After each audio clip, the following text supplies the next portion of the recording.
Hello dear student, जय हिंद जय राजधानी। मैं डॉक्टर रमेश यादव, राजधानी एजुकेशन ग्रुप पचकोड़े जोबनेर जयपुर से स्वागत करता हूं आप सभी का फिर से वेरी इंपॉर्टेंट वाले चैप्टर में। और ये है अर्थवर्म, माय फेवरेट चैप्टर।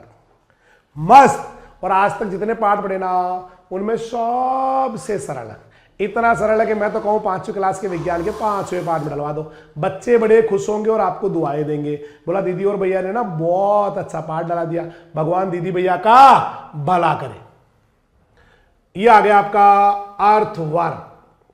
पहले तो केचुआ या अर्थवर्म का जिसका हम स्टडी करने वाले हैं उसका नाम है फेरेटिमा पोस्तुमा। फेरेटिमा, देखिए अगर आपको वर्मी कंपोस्ट बनाना है तो इसेनिया फेटिडा बेस्ट है ना, इसेनिया फेटिडा या आइसिनिया फोइटिडा। लेकिन कभी आपको स्टडी करनी हो तो फेरेटिमा पोस्तुमा की स्टडी करते हैं। तो अर्थवर्म, अर्थवर्म, फेरेटिमा पोस्तुमा, अर्थवर्म, केचुआ रे केचुआ, फेरेटिमा पोस्तुमा, केचुआ रे केचुआ। अब पढ़ेंगे हम एक्सटर्नल स्ट्रक्चर, यानी कि बाह्य बाह्य संरचना। संरचना बोले तो एक्सटर्नल स्ट्रक्चर, कैसा होता है रे तेरा केचुआ। एक्सटर्नल स्ट्रक्चर पढ़ेंगे, ठीक है। तो सीधा मैं आपको उससे डायरेक्ट मिलवाता हूं। फेरेटिमा पोस्तुमा हाजिर हो, फेरेटिमा पोस्तुमा हाजिर हो, फेरेटिमा पोस्तुमा हाजिर हो। फेरेटिमा, ओ छोरा फेरेटिमा पोस्तुमा हाजिर हो। आ गया सर, आ गया आ गया आ गया, बस आ ही गया, ये आ गया, ठीक है। ये तुम्हारा अर्थवर्म है, फेरेटिमा पोस्तुमा है। चलो कोई सा ले लो, ये ओरिजिनल तो ये है, देखो ये फेरेटिमा पोस्तुमा है, ठीक है। एक तो बाइलेटरल सिमेट्रिकल है, जानते हो बाइलेटरल सिमेट्रिकल या द्विपार्श्व सममित किसे कहते हैं? द्विपार्श्व सममित, बाइलेटरल सिमेट्रिकल। बाइलेटरल सिमेट्रिकल अगर आप इसको काटोगे, हम भी बाइलेटरल सिमेट्रिकल है, बाइलेटरल सिमेट्रिकल है। अगर हमें भी यहां से कोई यूं काटे ना बीच में से बराबर, तो दोनों लेटरल पार्ट सेम सेम होते हैं। ये लेटरल बोलते हैं इसको, साइड वाले भाग को। पीछे वाले भाग को ना, ये वाला एरिया, इसको बोलते हैं डोर्सल या पृष्ठ, इसको बोलते हैं वेंट्रल या अधर, जिधर हमारा मुंह होता है। और ये साइड वाला पार्ट है ना, ये वाला, ये इसको बोलते हैं लेटरल। तो बाई मीन्स दो, लेटरल मीन्स पार्श्व, पसवाड़े वाले भाग, और ये सिमेट्रिकल होते हैं, सेम सेम होते हैं। तो अगर किसी, जैसे बोतल है, इस बोतल को अगर आप बीच में से काटोगे तो दो पार्ट बराबर आएंगे, इसके एकदम बराबर आएंगे। हमें भी कोई बराबर काटेगा तो नाक सब बराबर भागों में कट जाएगा। तो हमारी तरह केचुआ भी क्या होता है? Bilateral symmetrical. इसके बाद में ये सिलेंड्रिकल है, गोल होता है। केचुआ जो होता है ना वो बेलनाकार शरीर का होता है, यानी गोल गोल होता है, पाइप की तरह होता है। लंबा होता है, तो दिख ही रहा आपको दिख रहा है ना भाई, लंबाई तो है, लंबा लंबा सा, ये देखो लंबा होता है ऐसे, ठीक है। हाँ, तो शरीर बेलनाकार हो गया, लंबा हो गया। आगे वाला सिरा इसका थोड़ा नुकीला आता है। अगर आप इसको स्टडी करेंगे, इसको देखेंगे, तो आगे वाला सिरा क्या होता है? इसका थोड़ा नुकीला होता है। आगे का सिरा क्या होता है? नुकीला। नुकीला कौन सा किला? ये थोड़ा नुकीला होता है, पॉइंटेड। पीछे थोड़ा चौड़ा और गोल होता है, लास्ट वाला इस तरह से होता है। बरसात के दिनों में ये कोपरी कलर की मिट्टी में घूमता हुआ मिलेगा, ताम्र रंग की मिट्टी में, गीली मिट्टी में घूमता हुआ मिलेगा। इसकी जो लंबाई होती है वो 15 से 20 सेंटीमीटर होती है। यह लंबाई 15 से 20 सेंटीमीटर। 12वीं की बुक में इसको मिलीमीटर में दे रखा है, तो 150 mm दे रखा है। तो 15 सेंटीमीटर का हो गया ना लंबा। अपनी छोटी स्केल नहीं आती क्या ड्राइंग बॉक्स वाली, इतना लंबा होता है। कोई दिक्कत है? दिक्कत है तो भी ये 15 से 20 सेंटीमीटर लंबाई होता है, चाहे कुछ भी कर लो आप। चौड़ाई जो है ना इसकी, चौड़ाई विड्थ, वो 3 से 5 mm चौड़ा है। 3 से 5 mm चौड़ा है। शरीर में कितने खंड है? अगर आप गौर से देखोगे तो भले ही बाहर गर्मी है या ठंड है, लेकिन केचुए के शरीर में खंड है। ये रहे, बढ़िया दिखने वाला केचुआ ढूंढ रहा हूं, कोई मिल जाए तो ना। ऐसे ना खंड होते हैं इसके, सेगमेंट्स होते हैं, ये भी बढ़िया नहीं। चलो वो अपना जो पहले वाला डायग्राम था ना इसमें लाइनिंग थी, वही ठीक है। बोले तो क्यों, ये वाला, ये दिख रही लाइनिंग, लाइनिंग सी ऐसे लाइन है, ये खंड है इसके। तो होते कितने, केचुआ रे मारा 100 से 120 सेगमेंट्स या खंडों में बटा होता है इसका शरीर। बहुत ज्यादा मोस्ट क्वेश्चन है, लंबाई, सेगमेंट, ये बहुत इंपॉर्टेंट है। सिर इसके होता नहीं है अपनी तरह अलग से, जो है ना यूं यूं यूं करके, सिर नहीं होता इसके, सिर नहीं होता, मुंह होता है, सिर नहीं होता। तो सिर का अभाव होता है। भैया अपनी बुक में से मिलाते चलना, सारी बातें बुक के हिसाब से पढ़ा रहा हूं। वैसे तो केचुआ ना बहुत, उसका केचुए के ज्ञान का कोई पार नहीं है, बहुत लंबा हो सकता है केचुए की स्टडी, लेकिन मैं आपको वही पढ़ा रहा हूं जो 12th क्लास के हिसाब से। पहले खंड पे, जो शरीर का पहला खंड है ना, ऐसे पहला खंड है पेरिस्टोमियम। पहले खंड का नाम होता है पेरिस्टोमियम। पेरिस्टो हिंदी में कहते हैं परितुंड। पेरिस्टोमियम के बीचों बीच यहां पर मुंह होता है। पहला खंड है पेरिस्टोमियम के बीचों बीच मुख, और मुख पे ना एक फ्लेसी वो मांसल उभार होता है, फ्लेसी प्रोट्रूट्रिशन होता है, प्रोट्रूड बोलते हैं उसको, ऐसे होता है ना, जिसको कहते हैं प्रोस्टोमियम।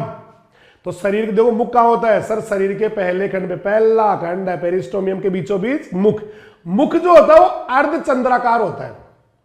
उन्होंने कृष्ण जी को बुलाना, कान जी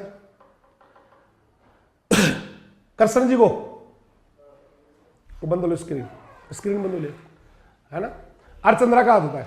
सामने उसको बताई दिया मैंने, एक सामने मांसल प्रवर्ध होता है मुख के ऊपर, जैसे यहां मुंह है ऐसे लटक रहा होता है,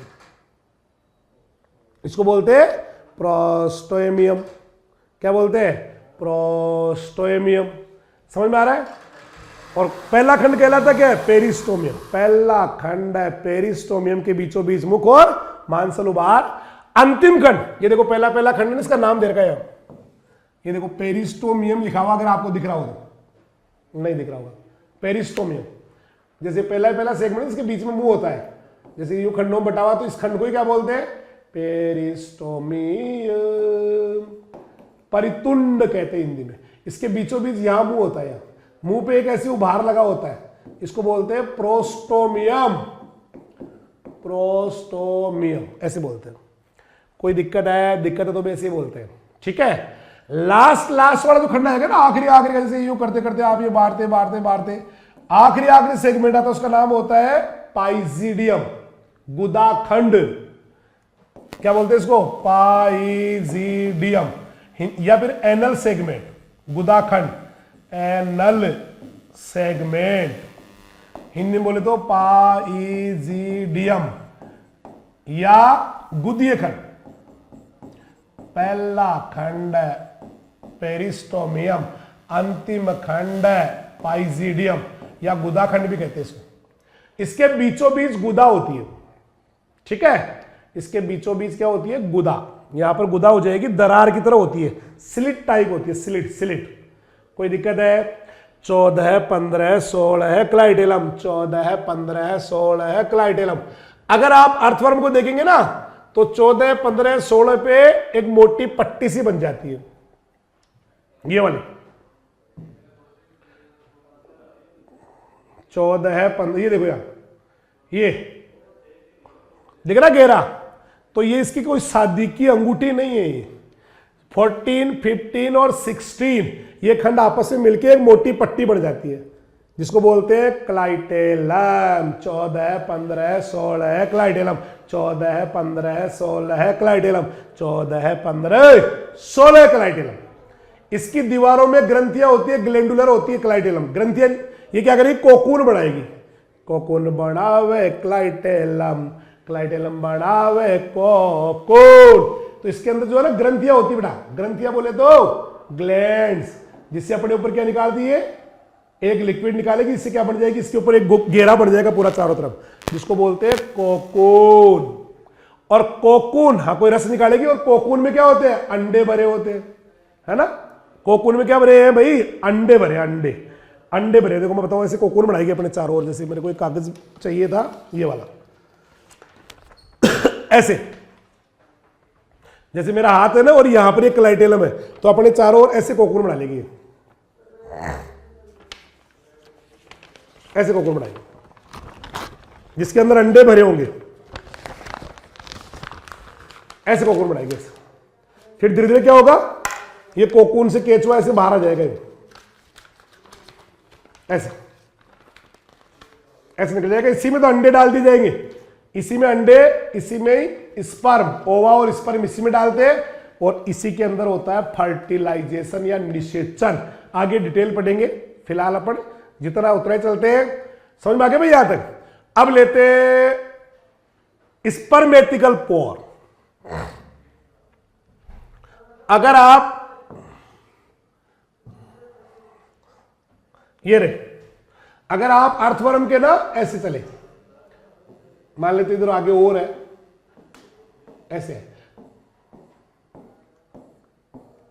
ये मान लेते 5वां खंड है, ये 6ठा है, ये 7वां है, ये 8वां सेगमेंट है, ये 9वां है, ये 10वां है। इनको बोलते हैं सेप्टा या पट, है ना, एक बीच में, चलो इसको एक ही बनाते, सेप्टा या पट बोलते हैं इनको, ये सेप्टा या पट है। इसी तरह से और आगे ऐसे, तो इनमें क्या होता है, वो पाए जाते हैं, शुक्रग्राहिका कहते हैं हिंदी में, अंग्रेजी में कहते हैं स्पर्मेथिका। लाडू मेथिका नहीं रे, स्पर्मेथिका। वो स्पर्मेथिका होती है, एक जोड़ी छठे में, क्या बता रहा हूं मैं, स्पर्मेथिका। हिंदी में शुक्रग्राहिका या शुक्रधानी, पता नहीं क्या बोलते हैं हिंदी में, और भी कुछ बोल देते हैं, शुक्रग्राहिका। शुक्र, आपके साथ बुक में शुक्रधानी लिखा हुआ है, शुक्रधानी है ना, शुक्रधानी कह दो, शुक्रग्राहिका कह दो, शुक्राणु लेती है, फीमेल गोनाड है, शुक्र। एक जोड़ी छठे में, एक जोड़ी 7वें में, एक जोड़ी 8वें में, एक जोड़ी 9वें में। शुक्र रहेगा कितनी होगी, 4 जोड़ी, 4 पेयर्स, 6ठे में, 7वें में, 8वें में और 9वें में। फिर आओ इनके छिद्र। तो छिद्र जो होते हैं इनके वो ऐसे होते हैं, यहां होते हैं, यहां खुलती है, यहां पर छिद्र यहां होते हैं, इनके दोनों के बीच में होते हैं स्पर्मेथिकल पोर। क्या बोलेंगे इनको, स्पर्मेथिकल पोर। ये छिद्र दिख रही होंगे आपको, यहां पर छिद्र होते हैं, यहां पर।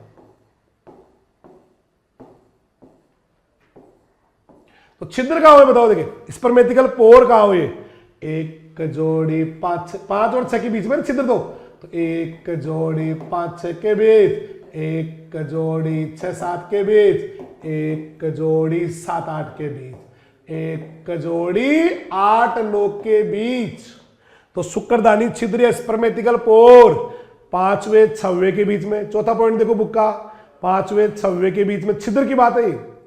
शुक्रग्राहिका नहीं, स्पर्मेथिका नहीं, स्पर्मेथिका 6ठे में 7वें में, एक 7वें में एक जोड़ी, 6ठे में एक जोड़ी, 7वें में एक जोड़ी, 8वें में एक जोड़ी, 9वें में एक जोड़ी। लेकिन छिद्र एक जोड़ी 5-6 के बीच, एक जोड़ी 6-7 के बीच, एक जोड़ी 7-8 के बीच, एक जोड़ी 8-9 के बीच। जो अंतराखंडीय खांच है, इन दोनों के बीच में जो खांच बन रही है नहीं, दबी हुई, इनको बोलते हैं अंतराखंडीय खांच, इनमें रहते हैं। ठीक है, स्पर्मेथिकल पोर या शुक्रधानी रंध्र, सही है। अब आ जाओ अगला छिद्र, 14वें में इसके मादा जनन छिद्र होता। 14th में क्या होता है बाबा, 14वें नंबर के सेगमेंट में फीमेल जेनाइटल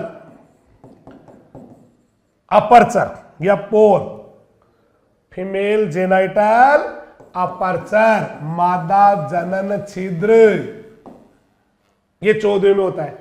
18वें में होता है नर जनन छिद्र। नर जनन छिद्र जो होता है ना, पे जोड़ी में होता है, मेल वही जेनाइटल अपर्चर या पोर कह दो, कोई दिक्कत नहीं है ना, अपर्चर। ये क्या होता है, जोड़ी है, जोड़ी है, नर जनन छिद्र की जोड़ी है। यह अकेला होता है सिंगली। तो 14वें में हो गया मादा जनन छिद्र और 18वें में हो गया नर जनन छिद्र। तो 14वें खंड में एक छोटा सा मादा जनन छिद्र हो गया। 18वें खंड के अधर पार्श्व में, अधर बोले तो आगे वाला भाग, पार्श्व बोले तो साइड वाला भाग, वेंट्रल ये लेटरल, तो दोनों के बीच में से होता है। अब आ जाओ सूक या सिट्टी के बारे में बात करते हैं। सूक या सिट्टी, तो सूक या सिट्टी क्या होती है? अगर आप कभी केचुए की स्टडी करें ना तो उस पे बाल से होते हैं। जैसे केचुआ है, अर्थवर्म है, ये इसके सेप्टा या पट है, ये तो यहां पर ना इसके ऊपर यूं बाल से उगे रहते हैं ऐसा आकार के, पूरे के पूरे चारों तरफ ही। जैसे ये है ना, तो यहां पर जैसे यहां पर एक लगा हुआ, एक यहां लगा हुआ, एक यहां लगा हुआ, एक यहां, चारों तरफ लगा रहता है ऐसे, उनको बोलते हैं सेटे।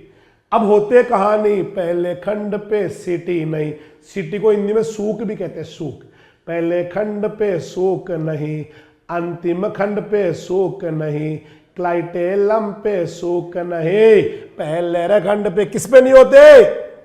ये सिट्टी कहां कहां नहीं होती? तो पहले पे नहीं होती, फर्स्ट सेगमेंट पे, पहले खंड पे सूक नहीं, पहले पे नहीं होती, अंतिम पे नहीं होती और क्लाइटेलम पे नहीं होती। इन पे क्या नहीं होती? क्लाइटेलम आया ना 14, 15, 16 क्लाइटेलम, इन पे सीटी या सूक नहीं होते। सीटी या सूक ये चलने में काम आते हैं, ठीक है, ऐसा आकार के होते हैं और हर खंड के बीच में लगे होते हैं। जैसे ये है ना, मान लेते ये है, ये सही दिख रहा है, यूं लगे रहते हैं चारों तरफ, ठीक है। सूक देखो छोटे बालों की तरह होते हैं, फैल सिकुड़ सकते हैं ये, और गति में महत्वपूर्ण भूमिका निभाते हैं, मूवमेंट में। चाले लो रे चाले लो, केचुआ सिटी सू चाले ला, चाले लो रे चाले लो, केचुआ सूकों से या सिटी से चलता है। छठा पॉइंट है जेनाइटल पेपिली। जेनाइटल पेपिली, अभी आपने पढ़ा था कि 18वें में नर जनन छिद्र होता है, पैर में होता है ना, ये मान लेते 18वां है, 18 सेगमेंट है, ये सेप्टा हो गए इसके, है ना। तो यहां पर अभी आपने कहा था कि 18वें में क्या होता है, 18वां खंड है ना, यहां पर क्या मिलेगा आपको? मेल जेनाइटल अपर्चर, नर जनन छिद्र, इसके दोनों साइड में, यानी कि एक 17वें में और एक 19वें में, एक जोड़ी 17वें में, एक जोड़ी तो 17वें में और एक जोड़ी 19वें में। क्या मिलते हैं? जेनाइटल पेपिली, जनन अंकुरक।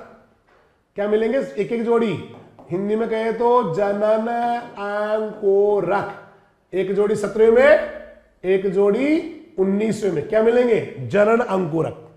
हिंदी में बोले तो जनन अंकुरक, अंग्रेजी बोले तो जेनाइटल पेपिली। ये दो जोड़ी हो गई, एक जोड़ी 17वें में हो गई, एक जोड़ी 19वें में हो गई। ये डिस्क रूपी होती है, डिस्क, डिस्क अधर सतह पे होती है, नीचे की साइड में। और हर पेपिली में जो ऊपर का भाग है वहां पर प्याले की तरह एक कम गहरा छिछला और चिपचिपा गड्ढा भी होता है। कैसा गड्ढा होता है? यूं, इस तरह से गड्ढा होता है। और ये मैथुन के टाइम क्या करती है? चूसने का काम करती है, चूसक का काम करती है। दोबारा बोलता हूं कि जेनाइटल पेपिली होती है, एक जोड़ी 17वें में होती है, एक जोड़ी, हाँ पेपिली कह दो, अंकुरक कह दो, एक 19वें में होती है। हर पेपिली के शिखर पर प्याले की तरह, जैसे कोई प्याला होता है ना ऊपर की साइड में, वैसे प्याले की तरह स्ट्रक्चर होती है, थोड़ा गहरा टाइप का, चिपचिपा टाइप का। और काम क्या करती है? मैथुन में यानी कोपुलेशन में हेल्प करती है, चूसने का काम करती है। अब लेते हैं इसका इंटरनल स्ट्रक्चर। ये तो कौन सा पूरा हो गया? बाह्य संरचना तो पूरी, वर्ड टू वर्ड पूरी होगी रे बापू। अब लेते हैं इंटरनल स्ट्रक्चर। सबसे पहले रेस्पिरेटरी सिस्टम, श्वसन तंत्र। यहां पे ना हेडिंग डली हुई है इंटरनल स्ट्रक्चर, आंतरिक संरचना। यहां पर आंतरिक संरचना, इंटरनल स्ट्रक्चर। अभी बाहर वाली पूरी हो गई, अब अंदर वाले पढ़ेंगे। एक एक सिस्टम को लेके चलेंगे। सबसे पहले रेस्पिरेटरी सिस्टम, होता ही नहीं, होता ही नहीं।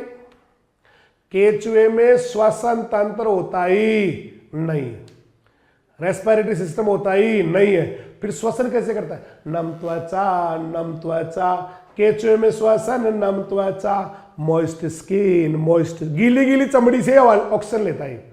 नम त्वचा, केचुए में श्वसन, नम त्वचा, है ना। Moist skin, moist body wall से करता है, गीली होनी चाहिए लेकिन सूखना नहीं चाहिए।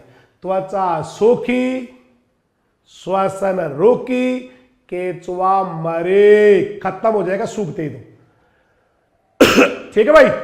तो ऑक्सीजन कहां से लेता है? त्वचा के देवगुए द्रव में गुड़ के सीधी रक्त कोशिकाओं द्वारा ग्रहण कर ली जाती है, या ब्लड सेल या ब्लड कैपिलरीज में चली जाती है। इसका मतलब सीधी चमड़ी लेती है, चमड़ी से कहां जाता है? सीलोमिक फ्लूइड, अंदर का भरा हुआ द्रव जिसको कहते हैं देवगुए द्रव, उनके अंदर जाके फिर कैपिलरीज से सेल्स में डायरेक्ट चली जाती है। ठीक है भाई। और CO2 भी ऐसे कैसे बाहर निकल जाएगी, ऑक्सीजन जाएगी कैसे? फिर ऑक्सीजन जाएगी तो सही अंदर। जब आप कह रहे हो कि रेस्पिरेशन है सीधी चमड़ी से, तो सीधी चमड़ी से जाएगी देवगुए द्रव में। देवगुए द्रव का मतलब है अंदर भरा हुआ लिक्विड, जैसे बोतल है ना, इस बोतल की तरह उसकी बॉडी हो गई, तो अंदर जो पानी भरा हुआ वो लिक्विड हो गया, तो सीधी ऑक्सीजन अंदर चमड़ी में से होकर सीधी उस लिक्विड में चली जाएगी, सीलोमिक फ्लूइड में चली जाएगी, और वहां से फिर रक्त की कोशिकाएं लेके सेल के अंदर चली जाती। कोशिकाएं बोले तो केशिकाएं, ब्लड कैपिलरीज, ऐसे ऑक्सीजन निकल जाएगी वापस, निकाल देगा ऐसे ऑक्सीजन को रे। ऑक्सीजन भी ऐसे निकल जाएगी भाई। वही रक्त प्लाज्मा में घुलेगी, ब्लड के साथ आएगी और बाहर निकल जाएगी। इसके खून में हीमोग्लोबिन होता है। आर्थ्रोपोडा के ब्लड में हीमोग्लोबिन नहीं होता, उनका खून लाल नहीं होता कभी भी, इसके होता है, हीमोग्लोबिन होता है बेटा। इसके रक्त प्लाज्मा में, यानी कि जो ब्लड प्लाज्मा है उसके अंदर हीमोग्लोबिन रहता है, जिससे ऑक्सीजन अलग अलग टिश्यूज में, अलग अलग सेल में चली जाती है। छोटा सा एक लाइन का। अब आ जाओ सर्कुलेटरी सिस्टम। वैसे तो बहुत लंबा चौड़ा पढ़ा रखा मैंने ऑफलाइन के अंदर, पूरा डिटेल नीट लेवल का, लेकिन यहां पर जितना उतना से काम चला लो अपने। तो एक तो बंद प्रकार का होता है, क्लोज्ड टाइप सर्कुलेटरी सिस्टम, जबकि आर्थ्रोपोडा में कैसा होता है? खुला, ओपन। इसका बंद होता है क्योंकि नसों में बहता है खून, वेन्स में, है ना। एक रक्त जो होता है वो किसमें बहता है? देखो, भित्ती वाली नलिकाओं में, यानी कि वॉल वाली ट्यूब में बहता है, वॉल वाले पाइप जैसी स्ट्रक्चर, वेसल्स में बहता है, यू कह सकते हो, वेसल्स, डोर्सल ब्लड वेसल, ये नहीं पढ़े अपने, dorsal blood vessel, ventral vessel, lateral vessel ऐसे पाई जाती है। रक्त में लाल रक्त कण एक आरबीसी नहीं होती है, हीमोग्लोबिन होता है। आरबीसी नहीं होती, हीमोग्लोबिन होता है। लाल रक्त कणिकाएं नहीं होती, हीमोग्लोबिन होता है। हीमोग्लोबिन डायरेक्ट उसका जो प्लाज्मा है, पानी से जो होता है ना, खून का जो गोलता है सारी चीजों को, उसके अंदर डायरेक्ट गुड़ा होता है। 4 जोड़ी इसके हार्ट है, 4 जोड़ी हार्ट है। क्वेश्चन आ सकता है एग्जाम में आके, 4 जोड़ी नलिकाकार हार्ट है ना, 4 जोड़ी। याद है किसको 4 जोड़ी हार्ट है? नहीं याद होगा शायद। एक तो पार्श्व हृदय किसी को याद हो, लेटरल हार्ट्स, एक जोड़ी 7वें में, एक जोड़ी 9वें में, लेटरल हार्ट्स 7वें और 9वें में। एक लेटरल इसोफेजियल हार्ट्स, एक जोड़ी 12वें में, एक जोड़ी 13वें में। तो ये 4 जोड़ी है। वैसे तो इसका जो मेन हार्ट होता है ना, वो तो डीबीवी होती है, डोर्सल ब्लड वेसल, लेकिन उसका जिक्र आपके 12वीं बुक में नहीं है, तो काई को पंगा लेते हो, नहीं है तो सीधा है अपने तो 4 याद कर लो। दिखाऊंगे आपको, आती है सबको, आती है सबको, मुझे पता आती है। तो 4 जोड़ी हर्ट हो गए, दिखाऊंगे हर्ट, चलो दिखाए तो। मन हर्ट दिखा दो ये, केचुआ का को थे तो सर्कुलेटरी सिस्टम में दिखा दो ये, केचुआ का को थे तो एक बार दर्शन करा दो ये, अर्थवर्म अंकल ये रहा। ये का यही डायग्राम है आपकी बुक में, देखो देखिए, ये का यही डायग्राम है क्या? ये का यही है, ये का यही है ना, उस नोट्स में, इसमें नहीं। ये देखो, इसमें ये देखो लेटरल हार्ट्स लिखा हुआ है, किसी को दिख रहा हो किताब में से बहुत अच्छे से, लेटरल हार्ट कहां पर है? देखो, एक ये देखो 7 नंबर लिखा हुआ है, यहाँ 8 और फिर ये 9 है, तो एक जोड़ी 7वें में, एक जोड़ी 9वें में लेटरल हार्ट्स होते हैं। एक जोड़ी 7वें में, एक जोड़ी 9वें में लेटरल हार्ट्स होते हैं। फिर ये देखो ये वाले lateral oesophageal hearts, lateral oesophageal hearts ये क्या होते हैं? एक जोड़ी 12वें में, एक जोड़ी 13वें में, तो 7, 9, 12, 13 यहां पर नलिकाकार पेशी, मस्कुलर, पेशी का मतलब क्या हो गया? मस्कुलर। ये देखो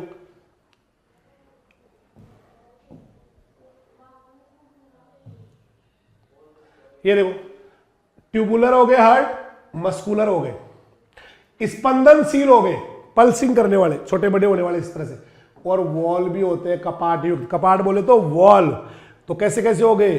हार्ट तो मस्कुलर है, हार्ट तो पल्सेसिंग, पल्सिंग करने वाले, हार्ट तो वॉल वाले, वॉल, और एक जोड़ी 7वें में, एक जोड़ी 9वें में, एक जोड़ी 12वें में, एक जोड़ी 13वें में दे रखा है। इतना सही है बस। फिर डीबीवी कहां है? कहीं नहीं, छोड़ो नहीं है तो पढ़े काय को लेना है। फिर आओ एक्सक्रीटरी सिस्टम। एक्सक्रीशन पता किससे होता है? नेफ्रिडिया, नेफ्रिडिया, केचुए का उत्सर्जन, नेफ्रिडिया, केचुए का एक्सक्रीशन। तो इसका नाम ही है एक्स नेफ्रिडियल सिस्टम, दूसरा नाम। पहले 3 खंडों को छोड़ के, है ना, पहले वैसे तो पहले 6 को और पहले 2 को छोड़ के ऐसे होता था, लेकिन आपके यहां पर देखा पहले 3 को छोड़ के हर खंड में 200 से 250, किसी को याद हो तो, नेफ्रिडिया। लेकिन क्लाइटेलम में बाप रे बाप 2000 से 2500 बस। जंदाड़ को दन देख लो और आज को दन देख लो। क्लाइटेलम में कहने क्या लग गए? Forest of nephridia, forest of. तो पहले 3 में नहीं होते नेफ्रिडिया। ये सब बहुत इंपॉर्टेंट लाइन है इस किताब के हिसाब से, है ना। बाकी हर भाग में क्या होते हैं? नेफ्रिडिया होते हैं, पाइप होते हैं यूं करके, घूम घूम के, है ना। देखो नेफ्रिडिया कैसे होते हैं? सूक्ष्म नलिकाएं होती है, पाइप से होते हैं, उनका समूह होता है, जिसमें सीधी पाली भी आती है, ऐसे सीधी भी चलती हो और यूं घूम भी जाते हो। सीधी पाली भी आती है, स्ट्रेट लोब भी आती है, और ट्विस्टेड पाली भी आती है, ऐसे मुड़ी भी आती है। दोनों तरह के आते हैं। दिखाऊं? लो भाई, मन अर्थवर्म का नेफ्रिडिया दिखा दो, एक बार तो दर्शन करा दो।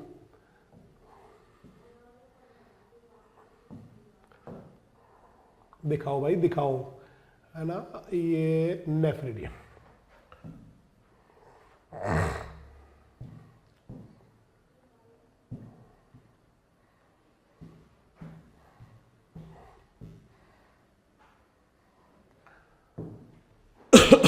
ये ऐसे आ जाए, देखो कहीं पे स्ट्रेट लोब है, कहीं पे ट्विस्टेड लोब है, अलग अलग हर आदमी को लोब है। ये देखो ऐसा होता है, नाम तक लिखा हुआ है इसके अंदर। देखो ये क्या हो गया? ये जो सीधा चल रहा है ये सीधी पाली है। फिर ये देखो ऐट गई आपस में, ट्विस्टेड, ट्विस्ट ट्विस्ट ट्विस्ट। एक गाना भी आया था, भजन भी शायद ऐसे, है ना। तो हाँ, सीधा भी चलता है, सीधी पाली भी आती है, स्ट्रेट लोब भी, और ट्विस्टेड लोब भी आती है। ये देखो स्ट्रेट लोब लिखा हुआ है, जो सीधी चलती है ना उनको स्ट्रेट लोब बोलते हैं। ऐसे यह लिखा हुआ है स्ट्रेट लोब, अगर आपको दिख रहा हो तो जूम करके दिख रहा हो, जूम जूम दिख रहा है। और ट्विस्टेड है ये जो ऐट गई, ये देखो ट्विस्टेड लोब, ये ट्विस्टेड हो गई। तो ऐसे आते हैं, ये बहुत अच्छे पढ़ाए हैं, याद हो तो 3 टाइप के होते हैं, 3। हालांकि इसमें 2 बार के बाहर खुलने अंदर खुलने वाले, अपन ने 3 पढ़े थे। 3 कौन कौन से? इंटेग्यूमेंट्री, सीधे बाहर खुलते थे, है ना। फेरिंजियल, फेरिंजियल एक जोड़ी चौथे में था, एक जोड़ी 5वें में, एक जोड़ी 6ठे में, और एक था आपका सेप्टल, 15 से लेके आखिरी तक लगा होता सेप्टा के दोनों साइड में। लेकिन आपके इतना है ही नहीं, आपको सीधा लिखा हुआ 3 खंडों के छोड़ के होता है। नलिकाएं होती है, कुछ सीधी पाली होती है, कुछ ट्विस्टेड लोब होती है, और इनको 2 ही भागों में बांट रहा है अगला, एक तो अंदर खुलने वाले, एक बाहर खुलने वाले। क्यों 2 भागों में बांट रहा है? एक तो बाहर खुलने वाले, बाहर कौन सा खुलता बताओ, देखिए इंटेग्यूमेंट्री, इंटेग्यूमेंट्री, है ना, त्वचीय। देखो 2 भागों में बांटती है नेफ्रिडिया, 2 भागों में बटेंगे, बाहर खुलने वाले एक्सोनेफ्रिक नेफ्रिडिया, जिनको इंटेग्यूमेंट्री, इंटेग्यूमेंट्री होते हैं इसका एग्जांपल, ये सीधे शरीर से बाहर खुलेंगे, उत्सर्जन करेंगे। एक एंटेरोनेफ्रिक, अंदर खुलने वाले, तो इंटेग्यूमेंट्री बाहर खुलता था जिसको एक्सोनेफ्रिक कह रहे हैं अपन, बहिर्मुखी। और दो थे ना वो दो, फेरिंजियल ग्रसनीय और आपका दूसरा वो सेप्टल पट्टीय, वो अंदर खुल रहे थे, तो उनको कह दिया एंटेरोनेफ्रिक, आहार नाल में खुलने वाले, एलिमेंट्री के नाल में खुलने वाले। एलिमेंट्री का फायदा क्या है कि जैसे जो एलिमेंट्री में गंदगी डाल रहे हैं ना भाई, एक्सक्रीटरी सिस्टम क्या करता है, गंदगी तो शरीर से बाहर निकालता है, तो एक तो सीधा ही बाहर निकाल रहा है, इसको कह रहे हो आप बहिर्मुखी नेफ्रिडिया, सीधा बाहर खुल रहा है, और एक आहार नाल में खुल रहा है एलिमेंट्री के नाल में, उसको आप कह रहे हो एंटेरोनेफ्रिक। एंटेरोनेफ्रिक क्या फायदा हुआ, गंदगी को तो बाहर निकालना चाहिए ना भाई, है, तो अंदर डालने से पता क्या होता है, ये वाटर को वापस इंटेस्टाइन या जो है ना पूरा का पूरा एलिमेंट्री के नाल, आहार नाल, वो पानी को वापस अवशोषित करके बॉडी में मॉइस्चर मेंटेन करता है। अगर ये सारे ही बाहर खुल जाएंगे ना तो एक्सक्रीटरी जो मटेरियल है, अवशिष्ट पदार्थ है, उसके साथ बहुत सारा पानी निकल जाएगा बॉडी से, और पानी बिना इसका कुछ बैठता नहीं मामला, पानी तो चाहिए। अब आओ नर्वस सिस्टम। याद है किसी को नर्वस सिस्टम, एक बच्चे के साफा बांध के यूं यूं, एक तो ऊपर था और एक वो है ना फेरिंग्स के नीचे था, ऐसे पढ़ा था अपन।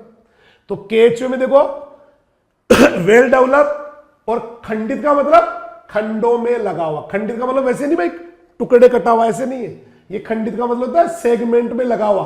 खंडीय, खंडीय व्यवस्थित, ऐसे वर्ड आएगा ही, खंडीय व्यवस्थित, खंडों में लगा होता है ना।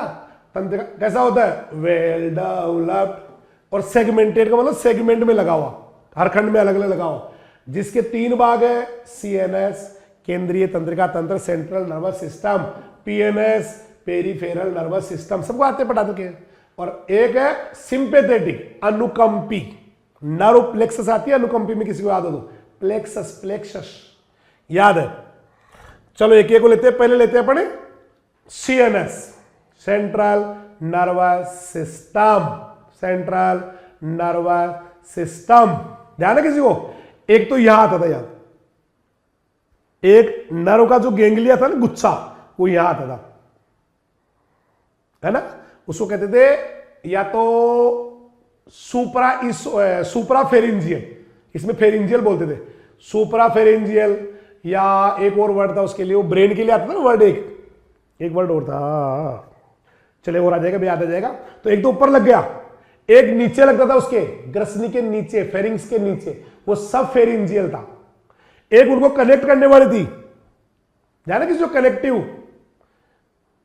कनेक्टिव थी भाई, और एक भाई हो गए, एक उसमें से नीचे वाले में से ऐसे ना एक निकल के जाती हूं, वेंट्रल नर्व कोड, जो दिखती तो होती तो एक, दिखती तो दो, दिखती एक थी, होती 2 थी, लेकिन आपके तो 2 ही दे रखा है। देखो इसमें इन्होंने तो दोनों को तो एक साथ कह दिया भाई, नर्व रिंग होती है। नर्व रिंग का मतलब ऊपर एक रिंग, ग्रसनी के नीचे एक रिंग, एक कर दिया, और एक double ventral nerve code, double होता था वो, नीचे जाता था ना, एक टाई नीचे लटक रही थी, ये बता रखा है सीएनएस में। सेंट्रल नर्वस सिस्टम में 2 ही दे रखा है, एक तो नर्व रिंग, एक वेंट्रल नर्व कोड। तो फिर क्या नहीं बताया बताओ, एक तो जो ये है ना, ये नर्व रिंग, ये 2 होती है, फेरिंग्स के ऊपर, फेरिंग्स के नीचे, एक उनका कनेक्टिव नहीं बताया इन्होंने, शॉर्ट एंड स्वीट कर रखा है। अब आओ परिधीय, ये जो मेन है ना सीएनएस, ये मेन पावर हाउस है इसका, इससे निकल निकल के छोटी छोटी नर्व्स आती है बॉडी के अलग अलग पार्ट्स में, उसको कहा जाता है पीएनएस, पेरिफेरल नर्वस सिस्टम। तो ऊपर वाला जो तंत्रिका वलय था, फेरिंग्स के ऊपर नीचे वाला, उससे, और वो जो नीचे निकल गया था ना डबल वेंट्रल नर्व कोड, इनसे तंत्रिकाएं निकल के वो कहलाती है पीएनएस या पेरिफेरल नर्वस सिस्टम। प्रमस्तिष्क गुच्छिका, उसका नाम था सेरेब्रल गैंग्लियन। सेरेब्रल, मैंने कहा था ब्रेन से रिलेटेड वर्ड आएगा, सेरेब्रल गैंग्लियन, ऊपर वाले को बोलते थे यहां से। सेरेब्रल गैंग्लियन से 8-10 ऐसे कैसे लाइन आई थी, नर्व्स निकल के बॉडी वॉल में जाती है, देह भित्ति में, उसकी चमड़ी में जिसको कहते हैं अपन। इसके अलावा प्रोस्टोमियम में जाती है, प्रोस्टोमियम होता है पहला खंड पेरिस्टोमियम के बीचों बीच मुख, और उसके ऊपर मांस अनुभाग प्रोस्टोमियम। मुख गुहा में जाती है, बक्कल केविटी जो 1 से 3 तक होता है, और फेरिंग्स को भी जाती है। तो सीएनएस का जो पावर हाउस है ना मेन, उससे निकल के छोटी छोटी लाइनें जो घरों में जा रही है, एक एक अंग में जा रही है, that is PNS, peripheral nervous system.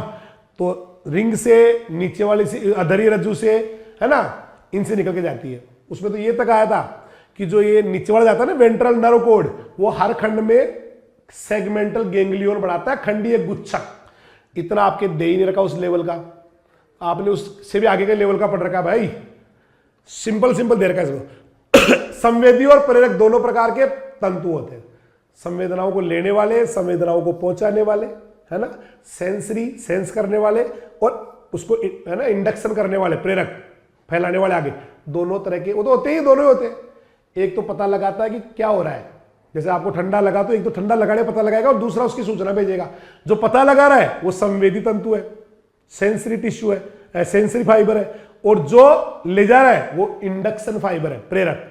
अब आओ अनुकंपी, बोले तो सिंपैथेटिक। इसमें देखो एक ही आता है प्लेक्सस, नर्व प्लेक्सस, इसको हिंदी में लिखा हुआ तंत्रिका, तंत्र जालिका।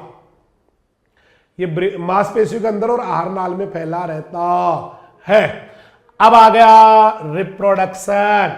मारो रकेच वो तो द्विलिंगी होवे, मारो रकेच वो तो मोनोसिस। मोनोसिस कहते हैं द्विलिंगी को, उल्टा होता है ना मोनोसिस, बता रखा मैंने आपको। Mono means one, oecious means house. जब मेल और फीमेल का एक ही घर हो, एक ही बॉडी में रहते हैं तो मोनोसियस। या फिर इसको कहो उभयलिंगी, उभय मीन्स दो, द्विलिंगी या हर्मेफ्रोडाइट कहते हैं। लैंगिक जनन हालांकि है क्या ये द्विलिंगी, नर और मादा दोनों जननांग एक ही केचुए में होते हैं। अर्धनारेश्वर है, आधा नारी का पार्ट है बॉडी में, आधे अंग पुरुष के। अर्धनारीश्वर है, ईश्वर तो नहीं बोलेंगे, अर्धनारी है, मतलब आधे अंग बॉडी के अंदर नारी के, आधे पुरुष के।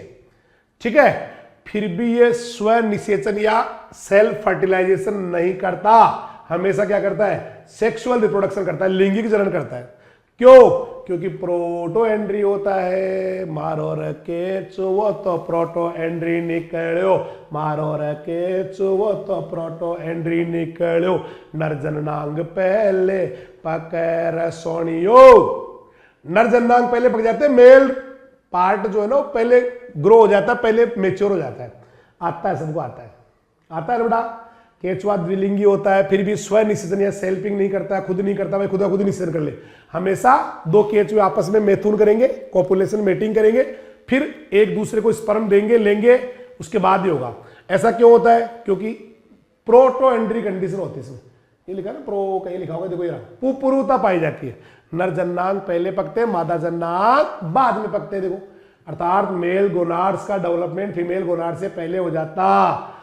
अब आपके लंबा चौड़ा है जो कितना इजी दे दिया कि नर जन्नांग में क्या क्या होता है। एक तो तेरी टेस्टिस हो वृषण, दूजा टेस्टिस सेक वृषण कोष नाम ही है, तीजा तेरा शुक्राशय सेमिनल वेसिकल, चौथा प्रोस्टेट ग्लैंड कबीरा, पांचवा असेसरी ग्लैंड्स नाम ही है बस।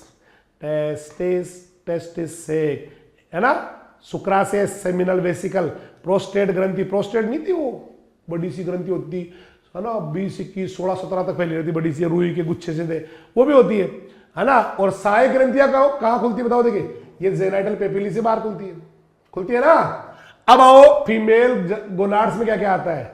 एक तो ovary, ovary ovary ovary ovary ovary ovary ovary, ovary के बाद में ओवेरियन फनल, अंडकीप, अंडाणु बनने के बाद लेने वाला कीमा सा कीप सा आता है, वो आ गया। अंडवाहिनियां, ओविडक्ट, ओविडक्ट ओविडक्ट जो कीप है ना वो आगे पाइप में खुलेगा, ओविडक्ट हो गई। उसके बाद मादा जनन छिद्र 14वें खंड वाला।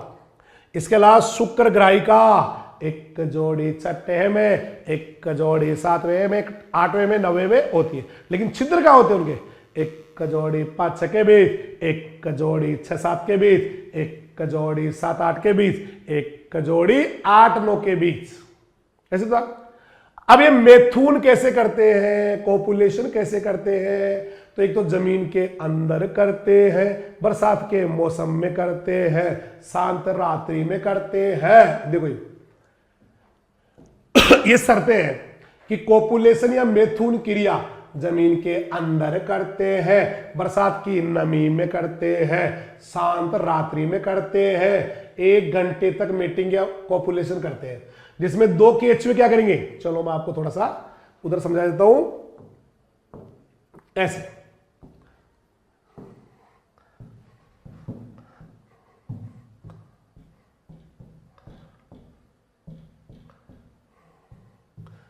अर्थवार मेरा 2 केचुए अपोजिट डायरेक्शन से पास पास में आते हैं, ये वाला, ये 2 केचुए हैं। इसका ये मुंह है, ये लंबे केचुए और भी आगे हैं, और आगे तक है, अंदर तक है, खूब लंबे हैं। इसका देखो ये मुंह है, माउथ दिख रहा है, मुंह है। इसका ये मुंह है, माउथ है, पहला खंड पेरिस्टोमियम इधर है ना। अब ये आपस में ऐसे कांटेक्ट में आए हैं कि जैसे ये इसका देखो ये 5 6 था ना वो, जहां पे वो थी स्पर्मेटिकल पोर, 6 7 8 और 9, और उधर वाले का 18वां 18 इसके सिद्ध में आएगा 18वां। इसका इधर देखो, इसका यहां पर ये वाला 5 6 5 6 के बीच नहीं था क्या वो, चलो 5 भी ले लो, क्या देखिए 5/6 6/7 7/8 और 8/9 ये इसके है। और इसका क्या आएगा फिर, इसका 18वां, आमने सामने आ जाएंगे। चलो मैं बना के दिखाता हूं पहले तो आपको, चलो ये इसका समझाना था मेरे को कैसे करते हैं मिथुन, देखना कॉपुलेशन कैसे करते हैं। ये एक केचुआ तो ये रहा, दूसरा केचुआ ये रहा, दोनों है ना, और आगे तक है, ऐसे उधर भी आगे तक है, दोनों वेंट्रल सरफेस है, इसको बोलते हैं वेंट्रल, आगे वाले को ऐसे आपस में, जैसे मान लो ये वेंट्रल है, केचुआ ऐसे चलता ही हो, तो ये नीचे वाले सतह हो गई, ये भी नीचे वाले हो गई, तो ऐसे आपस में यूं आएंगे एक दूसरे से, वेंट्रल सरफेस से। एक का देखो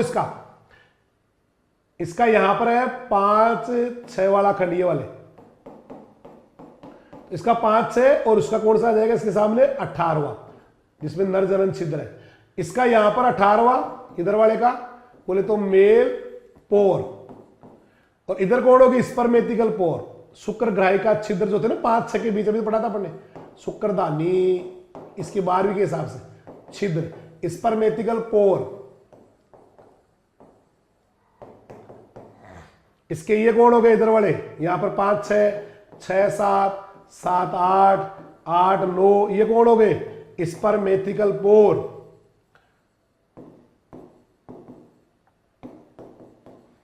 इसके और ये कौन होगा 18 में, मेल गोनोपोर या नर जनन छिद्र, मेल पोर, मेल अपर्चर, नर जनन छिद्र, और ये इसका ये नर जनन छिद्र, ऐसे आमने सामने आ गई।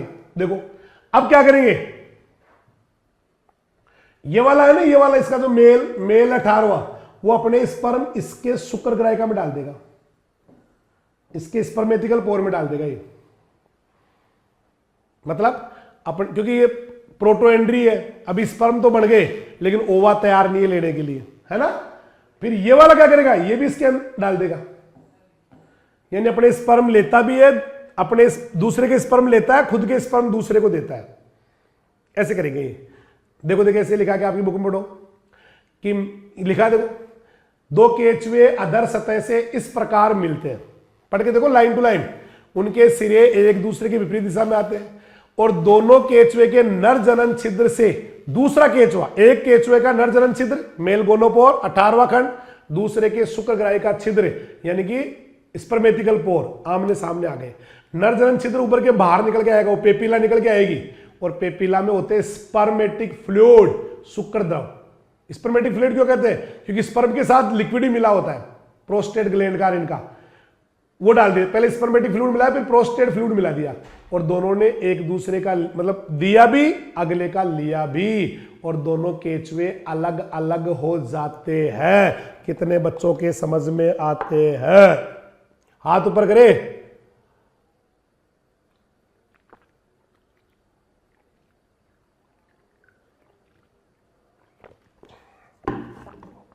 आ गया आज्ञो।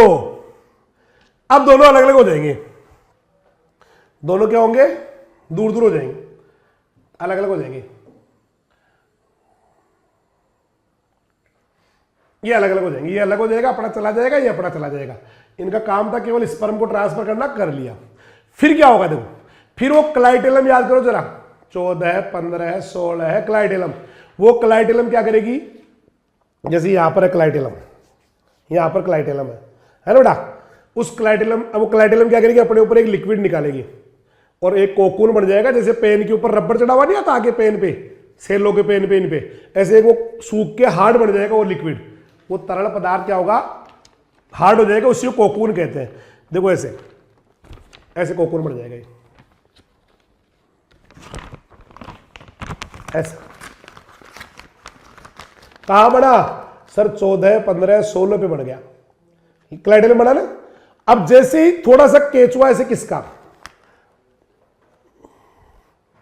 ऐसे किसका, थोड़ा सा ही, और वो मादा जनन छिद्र पे आ गया 14वें नंबर पे, केचुआ बाहर निकलना चाहता है। ये कागज नहीं है जो मैंने हाथ पढ़ा है, कोकून है इसका, कोकून जो क्लाइटेलम ने बनाया है। क्लाइटेलम बड़ा हुआ है, कोकून बड़ा हुआ है क्लाइटेलम। फिर जैसे 15, पहले अभी 14 15 16 में था ना, 15 बीच में था। अब मान लो केचुए का जो है ना पीछे की तरफ किसका, कोकून आगे किसका, यूं किसके गए, ऐसे ऐसे निकलेंगे,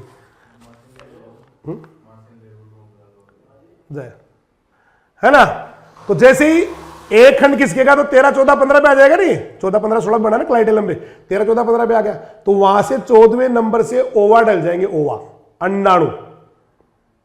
फिर थोड़ा आगे जाएगा, आगे चल के जैसे वो 5 6 6 7 7 8 आएंगे ना शुक्र ग्रह का छिद्र, वहां दूसरे केचुए के लिए हुए शुक्राणु थे, स्पर्म या स्पर्मेटिक फ्लूइड, वो इसके अंदर डल जाएगा। अब ये केचुआ यूं होता होता ऐसे बाहर निकल जाएगा कोकून से, है ना, लास्ट में मुंह निकल जाएगा। अब इसके अंदर ही यही कोकून है, यही कोकून है, इसी के अंदर तो उसके स्पर्म भरे पड़े हैं, इसी के अंदर तो स्पर्म भरे पड़े, इसी के अंदर ओवा भी भरा पड़ा है, दिख रहा है, इसी के अंदर है सब, दिख रहा है, ये लो दिख रहा है, इसी के अंदर भरे पड़े हैं। फिर बाद में दोनों मुंह क्या होंगे, बंद हो जाएंगे। ये हो गया कोकून। अब बताओ स्पर्म और ओवा कहां मिल रहे हैं, स्पर्म ओवा कहां मिल रहे हैं, कोकून में। तो निषेचन कहां होता है, कोकून में होता है। देखो ये रहा, ये तो हो गया, कोकून बढ़ाया क्लाइटेलम ने, कोकून बढ़ा हुआ है क्लाइटेलम, क्लाइटेलम बढ़ा हुआ है कोकून, कोकून में निषेचन हो गया। बहुत तगड़े तगड़े क्वेश्चन है, कंपटीशन में तगड़े हैं। एक कोकून से एक केचुआ बनता है, वो तो एक ही डेवलप होता है, ज्यादा ही बनते हैं फेरेटिम, आइसिनिया फोइटिडम ज्यादा बनते हैं। केचुआ कोकून तब तक बनाता रहेगा जब तक उसके सारे दूसरे के लिए वे स्पर्म खत्म नहीं हो जाते। स्पर्मेतिका थी ना शुक्रग्राहिका, उसमें जब तक स्पर्म खत्म नहीं हो जाएंगे तब तक ये बढ़ाता रहेगा, एक बढ़ाया फिर 2 बढ़ाया फिर 3 बढ़ाया, ऐसे बढ़ाता रहता है। बस जनतंत्र तो पूरा हो गया बापू। अब लेते हैं डाइजेस्टिव सिस्टम। कौन सा system, digestive system, digestive system of earthworm.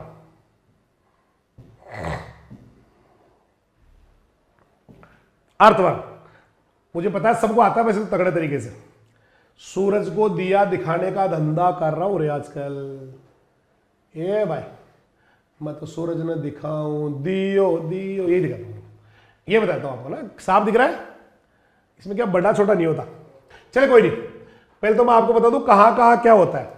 देखो पहले खंड में मिलेगा आपको मुख, पहला खंड है पेरिस्टोमियम, तो पहले मिलेगा आपको माउथ, पहला खंड है पेरिस्टोमियम के बीचों बीच मुख पर मांसल उभार क्या कहलाता है, प्रोस्टोमियम।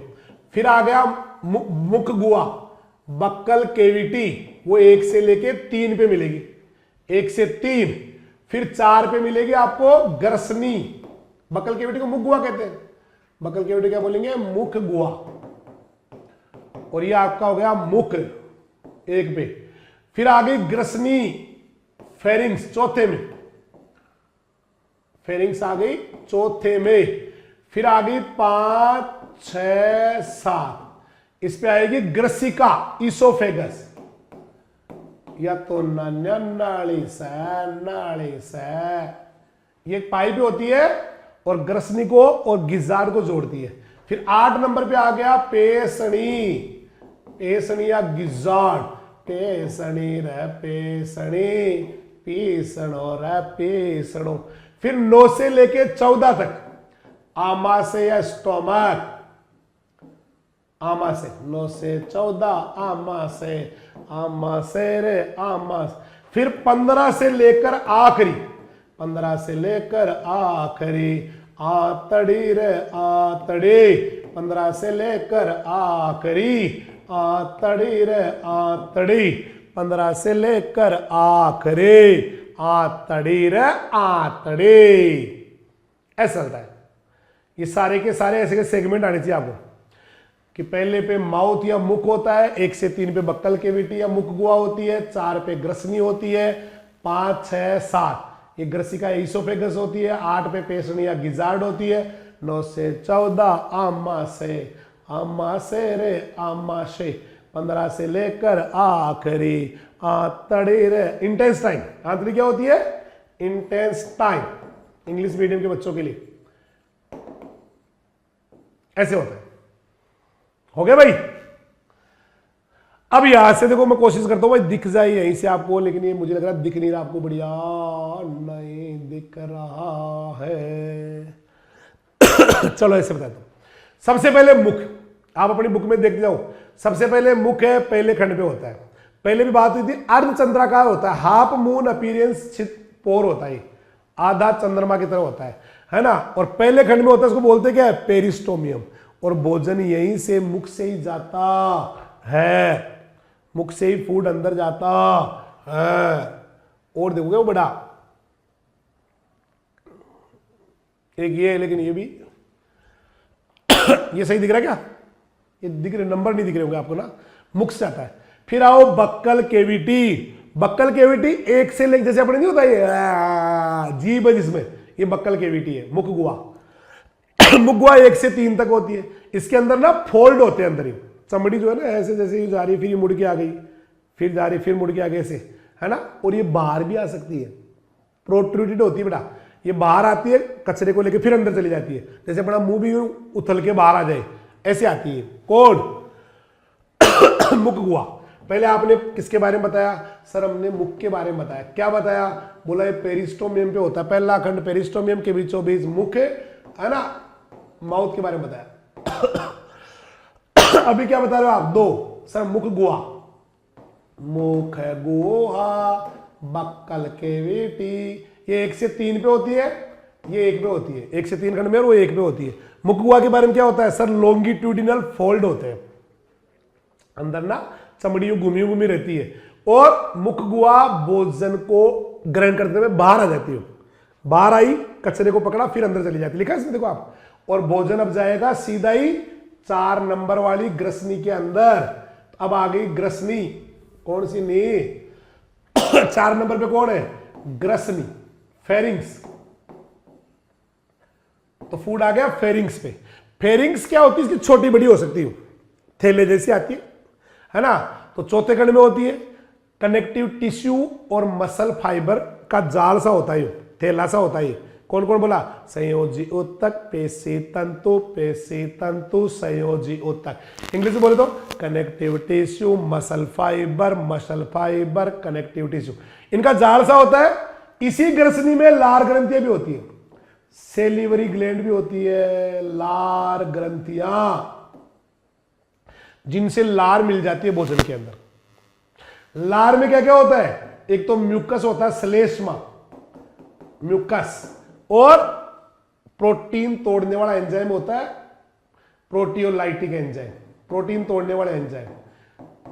लार में क्या क्या है? लार में म्यूसिन एंजाइम, म्यूसिन, जो म्यूसिन को है ना, श्लेष्मा को तोड़ने वाले एंजाइम का नाम तो क्या होता है? म्यूसिन और प्रोटियोलाइटिक।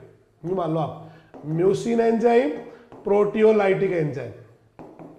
म्यूसिन किसको तोड़ता है सर? म्यूसिन म्यूकस को तोड़ता है, श्लेष्मा को, और प्रोटियोलाइटिक प्रोटीन को तोड़ते हैं। अब आ गई ईसोफेगस। तो जैसे मान लो ये आपकी 4 नंबर पे कौन आ गई? फेरिंग्स। तो एक पाइप आएगी ऐसे जो सीधी गिजार्ड जोड़ेगी। ये कौन है? गिजार्ड। ये पाइप क्या कहलाती है? ईसोफेगस। हिंदी में बोले तो ग्रसिका, तो नाड़ी से फेरिंग्स गिजार्ड ने जोड़े से, फेरिंग्स और गिजार्ड को जोड़ती है। तो ग्रसिका देखो 5वें से 8वें कण तक होती है। इसमें भोजन का पाचन नहीं होता क्योंकि तो सिर्फ एक पाइप है। सिंपली क्या है बेटा? एक पाइप है। सिंपली क्या है? तो पाइप है। और भोजनों कहां से जा रही है? फेरिंग्स से गिजार्ड में, यानी पेसनी से नहीं, ग्रसनी से पेसनी में। अब आओ 8वें नंबर वाली। कितने में होती है ग्रसिका? 5, 6, 7। अब आओ ये वाली गिजार्ड, ये 8वें में होती है और इसका काम है भोजन को पीसना। हालांकि आपकी बुक में दे रखा 8वें और 9वें में होती है। 9वें में नहीं होती है, 8वें में होती है। 9वें में नहीं होती है, 8वें में होती है। अंडाकार होती है, ओवल शेप में, मसल फाइबर की बनी होती है, गांठदार होती है और भोजन पीसना इसका काम है। लिखा देखो बुक में, देखो पेसणी रे पेसणी, पीसणो रे पीसणो, पेसणी रे। अब आओ आमाशय स्टोमक।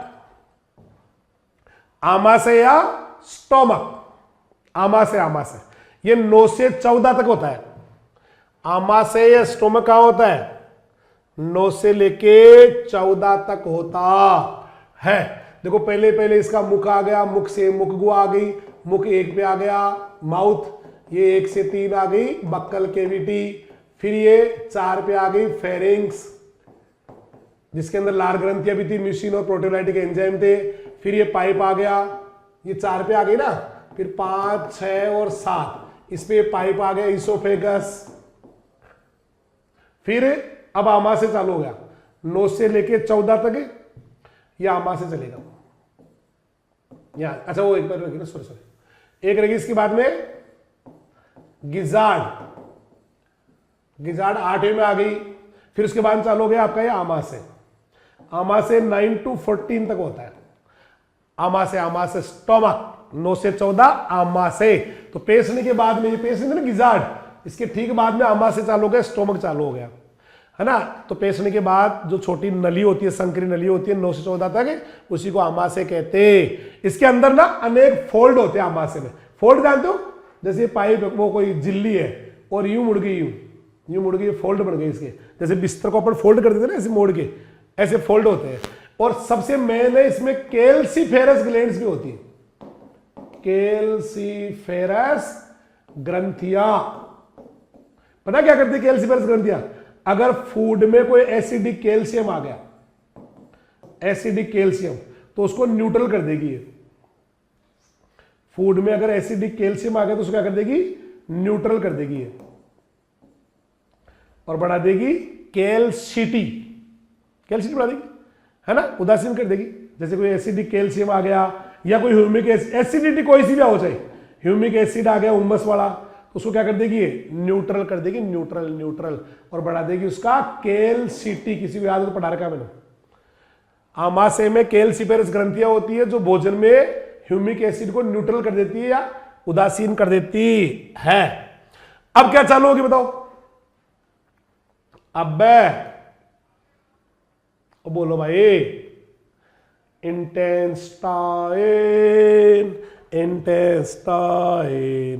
15 से लेकर आखिरी, ये मान लो आज चालू हो गई, ये इंटेस्टाइन है। अब ये लास्ट तक जाएगी। आंत कहां चालू होगी? 15 नंबर की खंड चालू हो जाएगी। जैसे मान लो ये 15 है, उससे पहले आगे वाला रह गया, तो सब में मिलेगी, आंत जाएगी पूरी हर खंड में। तो 15 से लेकर, जैसे केचवा तो ये रहेगा ना भाई ऊपर वाला, इसके 15वें खंड चालू हो जाएगी, तो ये आंत चालू हो गई, लास्ट तक जाएगी, एनएस तक। इसके बाद में एनएस ही आएगा, ये इसका हर सेगमेंट में आएगी। ये सेगमेंट ही बनेंगे इनके ऐसे ना, ऐसे सेगमेंट होंगे, इनमें सब में मिलेगी आंत। समझ में आ गया? आमाशय से नली निकलेगी, ये 15वें चालू होगी, लास्ट तक जाएगी, 15 से लेकर आखिरी आतड़े रे आतड़े, 15 से लेकर आखिरी, तो 15 से चालू होगी और लास्ट तक जाएगी, 15 से लेकर आखिरी आतड़े रे आतड़ी। ठीक है, ये आतड़ी होगी। एक बार मैं हाथ यहां रख लेता हूं, बाकी को हटाता हूं, इनको बाकी को हटाता हूं।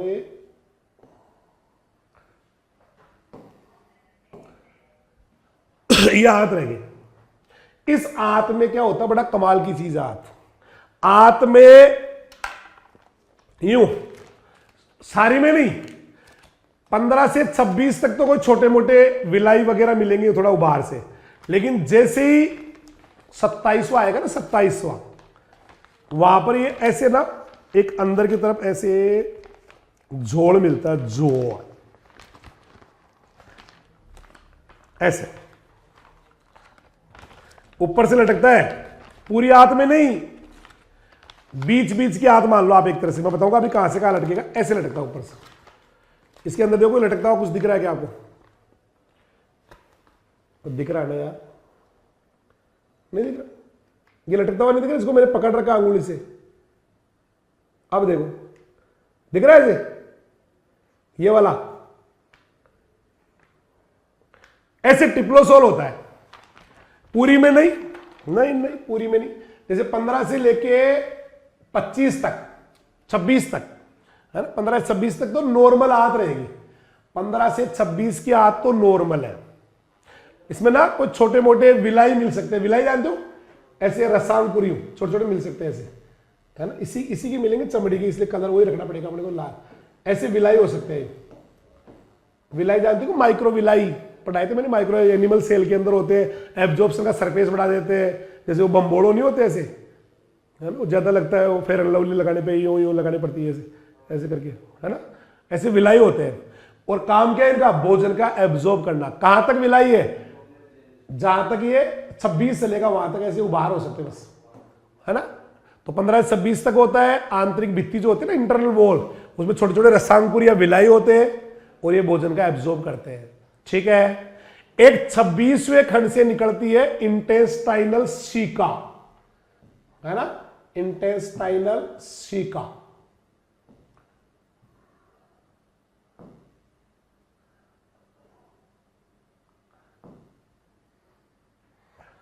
ये इसमें दिख रही है वैसे तो,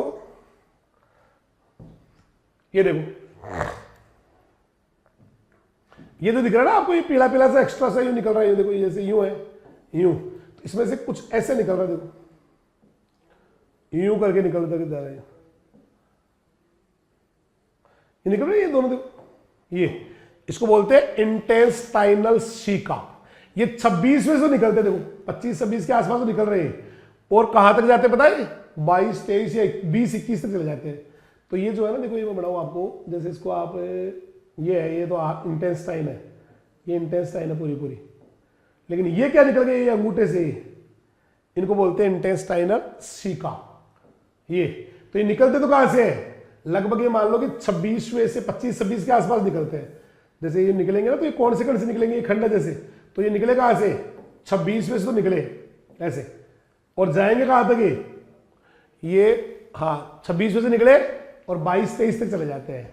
22-23 सही भी है, इसमें 22-23 से जा रहे हैं। तो इंटेस्टाइनल सीका कहां से कहां है? बोला 26 से निकलते हैं, एक जोड़ी होती है दोनों साइड में, 26वें से निकलते हैं और 22-23 तक चले जाते हैं। इसका आगे वाला मुंह क्या होता है? बंद होता है।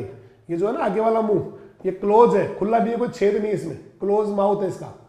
ऐसी होती है इंटेस्टाइनल सीका। तो 26वें खंड से एक जोड़ी, है ना, लेटरल एक कोन शेप में उभार निकला है, जिसको आंतरिक सीका या इंटेस्टाइनल सीका कहते हैं। इसका टर्मिनल पार्ट, ऊपर वाला सिरा होता है ना, अग्रस सिरा, बंद होता है और ये 22-23 तक फैली रहती है। तो एक चीज ये आ गई, देखो इसमें कहां से निकली है? जहां पर ये आपकी, देखो ये यहां से निकली है, जैसे ये 26 मान रहे तो यहां से लगभग निकलेगी, यहां से निकलेगी, ऐसे रहेगी। 26वें से निकली है, 26 निकली ना, और कहां तक गई? 22वें 23वें तक जाती है, 22 या 23 तक, 22 या 23 या 22 और 23 के बीच में जा सकती है, इतना जाती है। ठीक है।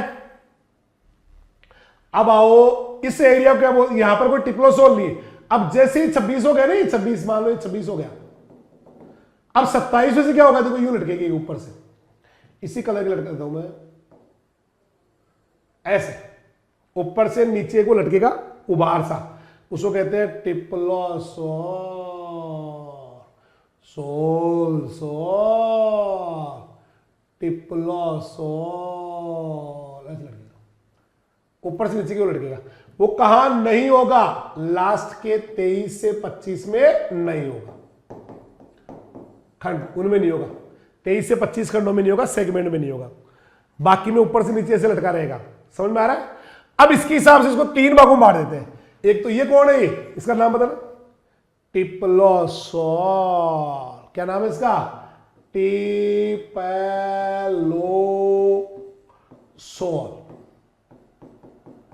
टिप्लोसोल काम क्या है इसका, क्यों बढ़ाई ऊपर वाले ने, ऊपर वाले ने क्यों लगाई टिप्लोसोल, क्यों लगाई टिप्लोसोल।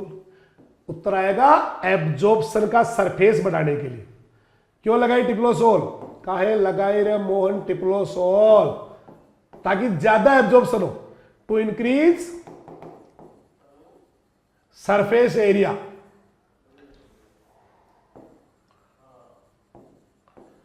सरफेस एरिया फॉर एब्जॉर्प्शन, ज्यादा एब्जॉर्ब हो, इसलिए ऊपर वाले लगा दिए। जैसे बताया था मैंने, किसी के यहां पे चोट लगी ढक, तो यूं निकल के आ गए बम्बोड़ो टियाओ, ऐसे निकल के आ गए, नहीं ऐसे निकल के आ गए, यूं यूं निकल के आ गए। अब सोचो सरफेस एरिया नहीं बढ़ गया बॉडी का। पहले फेयर एंड लवली जो है ना 1 महीने चलती थी, अब वो बम्बोड़ा के एक्स्ट्रा और लगने लगी चारों तरफ आगे यूं यूं यूं करके, तो सरफेस एरिया बढ़ गया ना। फेयर एंड लवली 15 दिन, वो 1 महीने की बजाय 20 दिन में खत्म हो रही है, 25 दिन में खत्म हो रही है, क्योंकि सरफेस एरिया बढ़ गया चेहरे का। तो ये भी ऊपर वाले लटका के बड़ा कमाल किया है टिप्लोसोल, ताकि ज्यादा से ज्यादा फूड का एब्जॉर्प्शन हो, ज्यादा एरिया मिले एब्जॉर्प्शन करने के लिए, अवशोषण करने के लिए ज्यादा एरिया मिले। इससे पहले का जो है ना, ये 15 से लेके ये वाला 15 से लेके 26 तक, इसको तो कहो टिप्लोसोल से पहले का भाग, पूर्व टिप्लोसोलर क्षेत्र हिंदी में, पूर्व टिप्लो सोलर क्षेत्र, इंग्लिश में कहेंगे प्री टिप्लोसोलर रीजन। फिर ये क्या कहलाएगा, जो 27 साल होगा, 27 से लेके और लास्ट के 23-25 छोड़ के जहां पे टिप्लोसोल लटक रहा है, इसको कहो टिप्लोसोलर रीजन। टिप्लो नहीं रे, टिप्लोसोलर रीजन या टिप्लोसोलर क्षेत्र। और ये लास्ट वाला जिसके अंदर टिप्लोसोल भी नहीं है, फिर वापस नहीं है, ये कहलाएगा पोस्ट टिप्लोसोलर रीजन। अब कोई पूछे प्री में बताओ, सर 15 से 26, फिर टिप्लोसोलर का बताओ, सर 27 से लेकर आखिरी के 23 से 25 छोड़ के, फिर पोस्ट टिप्लोसोलर बताओ, सर लास्ट के 23 से 25। क्लियर है। टिप्लोसोलर में लिखा हुआ है साफ साफ, आप किताब में देखो, एक बार पढ़ो किताब वाले को, ये रहा।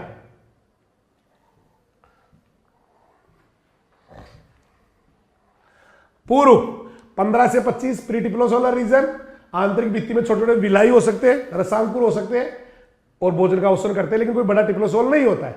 26वें खंड पे एक जोड़ी मैंने बताई थी आपको, इंटेस्टाइनल सिका या आंतरिक सिका आगे से बंद और 22-23 तक फैली रहती है। फिर टिप्लोसोलर 27 से चालू होगी और आखिरी के 23 से 25 में नहीं होगी, और इसके अंदर एक आंतरवलन या टिप्लोसोल लटका रहता है, ऊपर से नीचे लटकता है, ऊपर से नीचे लटका रहता है। ये बड़ा रसांकुर है, बहुत बड़ा होता है, और ये भोजन के अवशोषण की सतह बढ़ाता है। क्लियर। अब आओ पोस्ट टिप्लोसोलर रीजन, ये आखिरी के 23 से 25 खंडों में होता है, इसी को रेक्टम भी कहा जाता है। अच्छा क्वेश्चन नहीं, पोस्ट को रेक्टम भी कहते हैं, मलाशय भी कहते हैं, मलाशय मलाशय मलाशय। इसकी भित्तियां पतली होती है और इसमें फिर टिप्लोसोल नहीं होता है, और बाद में गुदा द्वारा बाहर खुल जाता है। वो तो मैंने बताया था डायग्राम में, लास्ट गुदा आएगी एनएससी। ये क्या बना रखा है यहां पर, ये वाला, ये छिद्र का ये एनएस का ही है या गुदा का ही है। ठीक है। अरे दादा समझ में आया क्या।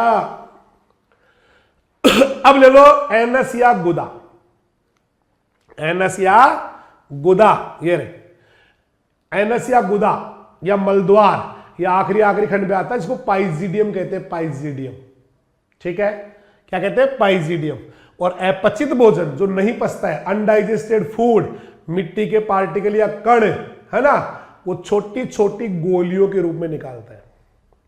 केचुआ अपना जो गंदा पदार्थ है ना, बिना पचा हुआ मल, है ना, उसको छोटी छोटी गोलियों के रूप में निकालता है। उन गोलियों कहते हैं worm casting, worm casting, worm casting. जो नहीं पचा वो गोलियों के रूप में बाहर आ गया, और वो बाहर आ गया वो ही आपका वर्म कास्टिंग है रे दादा, वो ये वर्म कास्टिंग है, वर्म कास्टिंग, वर्म कास्टिंग है।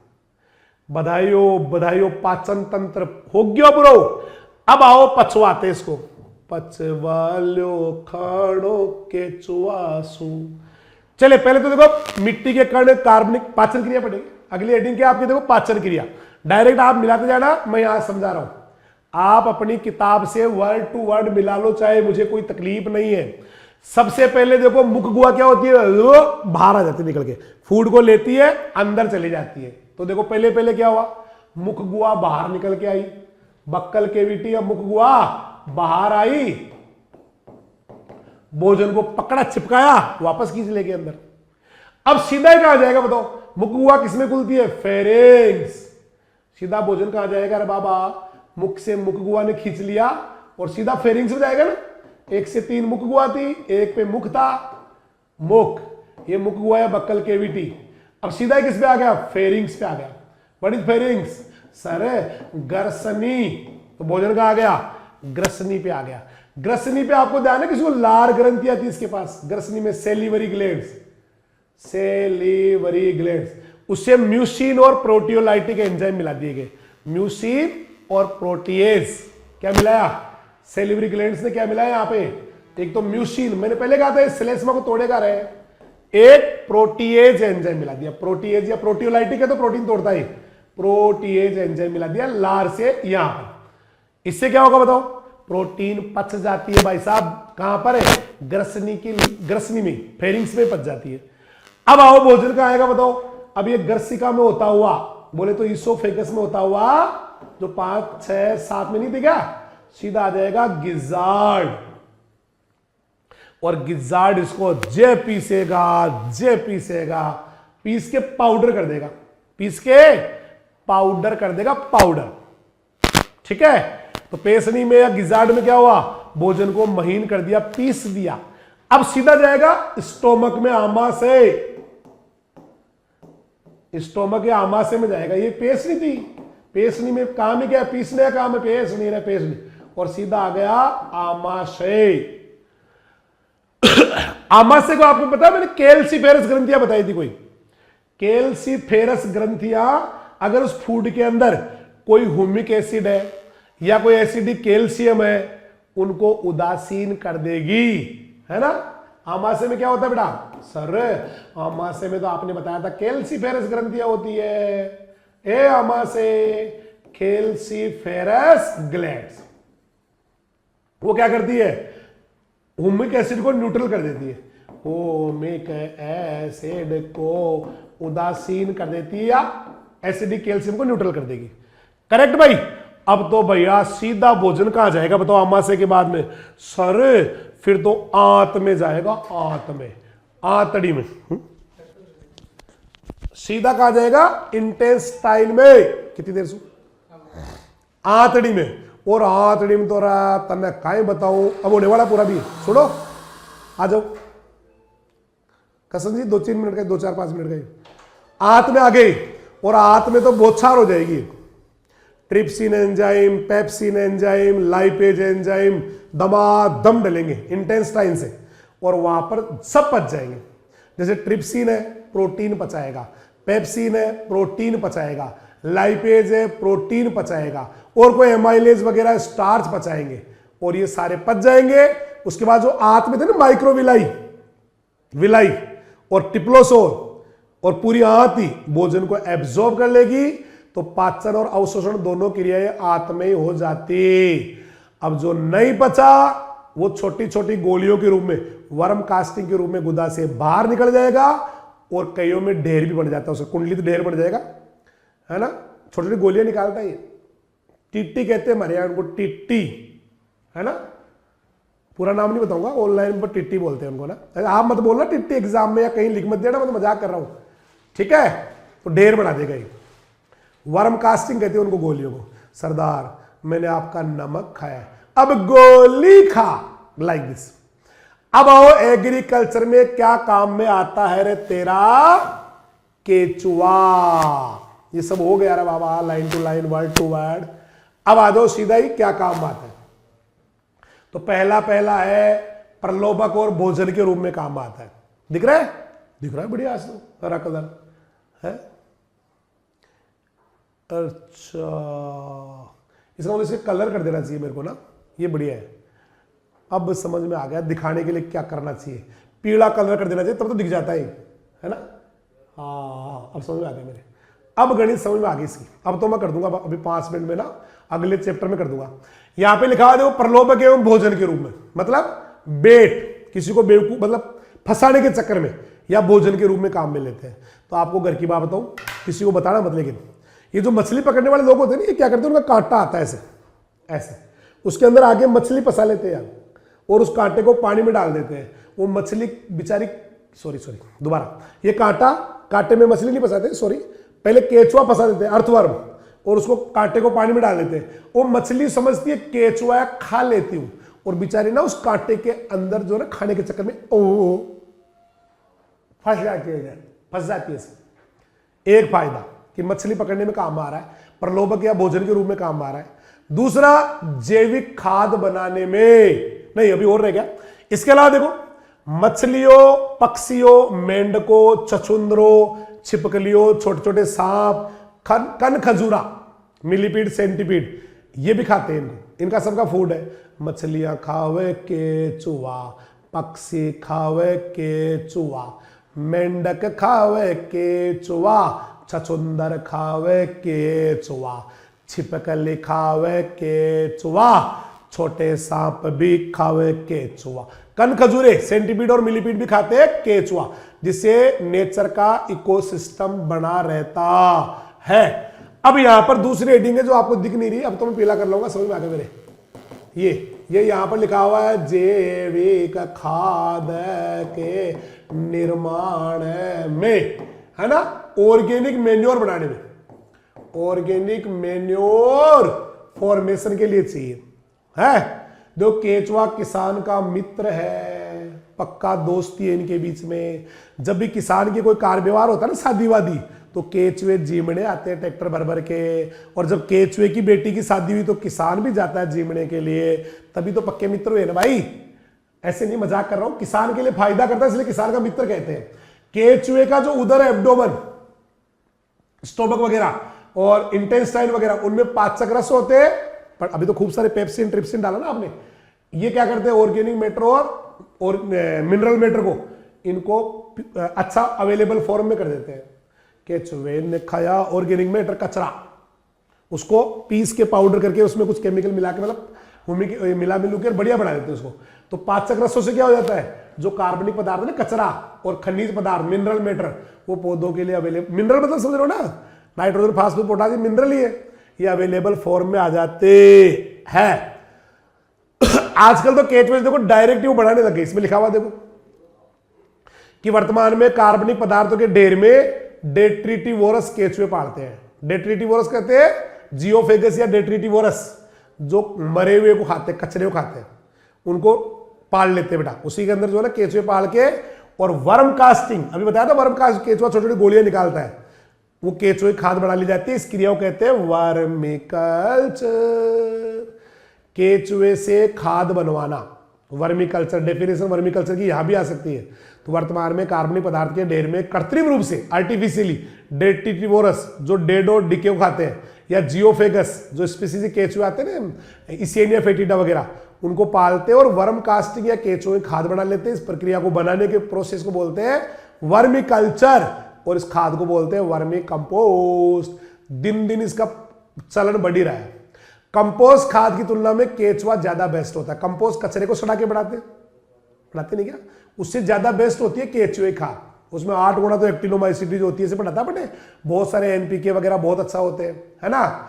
तो कंपोस्ट खाद तुलना में केचुए खाद बेस्ट मानी गई, वर्मी कंपोस्ट बेस्ट मानी गई है, क्योंकि कंपोस्ट खाद से केचुए खाद में, वर्मी कंपोस्ट में एनपीके, सीए, एमजीए सब ज्यादा होते हैं। इसकी पाचन क्रिया से जो कार्बन है सी, वो CO2 और नाइट्रोजन के कॉम्प्लेक्स जो कंपाउंड है ना, जटिल यौगिक जो कॉम्प्लेक्स कंपाउंड उनको सिंपल कंपाउंड में कन्वर्ट कर देता है। मतलब प्रोटीन से ना एमिनाइजेशन, अमोनिफिकेशन होके सीधा नाइट्रोजन बन जाता है, ये लिख रहा है। पाचन क्रिया में क्या करता है, कार्बन को तो CO2 और नाइट्रोजन के जो कंपाउंड है ना, प्रोटीन्स वगैरह, उनको सिंपल कंपाउंड्स में तोड़ देता है, जिससे मिट्टी के CN रेशियो, क्योंकि नाइट्रोजन बढ़ जाती है मिट्टी में, नाइट्रोजन को तोड़ के, प्रोटीन को तोड़ के नाइट्रोजन बढ़ा दी, तो CN रेशियो क्या हो गया, कम हो गया। जब ऊपर ऐसे है ना CN रेशियो, तो क्या कार्बन नाइट्रोजन अनुपात को ऐसे भी लिख सकते हैं, यस। तो मान लो इसने नाइट्रोजन वाला कचरा तोड़ा, तो मिट्टी में ये बढ़ गई, तो नीचे की ज्यादा हो गई, ये कम हो गई, तो उत्तर क्या आएगा इसका, कम हो गया।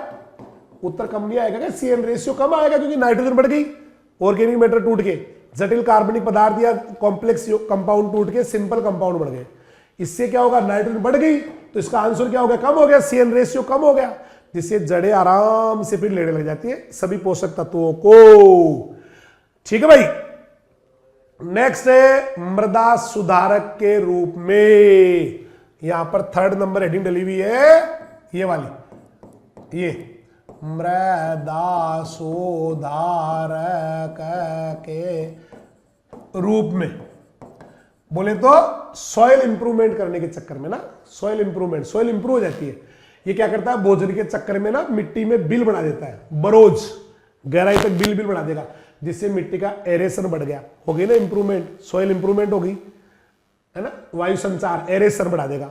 रंध्रावकाश, पोरोसिटी बढ़ा देगा, जिससे मिट्टी का जल निकास, मतलब पानी नीचे जाना, इसको भी जल निकास बोलते हैं। ऊपर का पानी अगर जमीन के अंदर चला गया, ये भी वाटर ड्रेनेज है, तो वाटर ड्रेनेज अच्छा हो जाएगा, और WS यानी जल धारण क्षमता भी बढ़ जाते।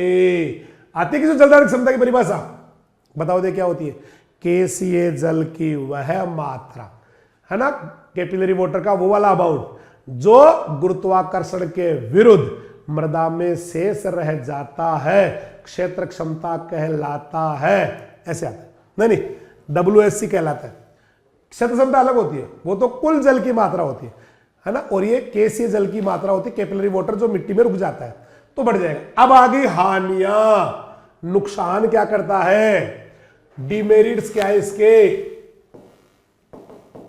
यहां पे लिखा हुआ है हानियां, नुकसान, डिमेरिट्स, है ना भाई।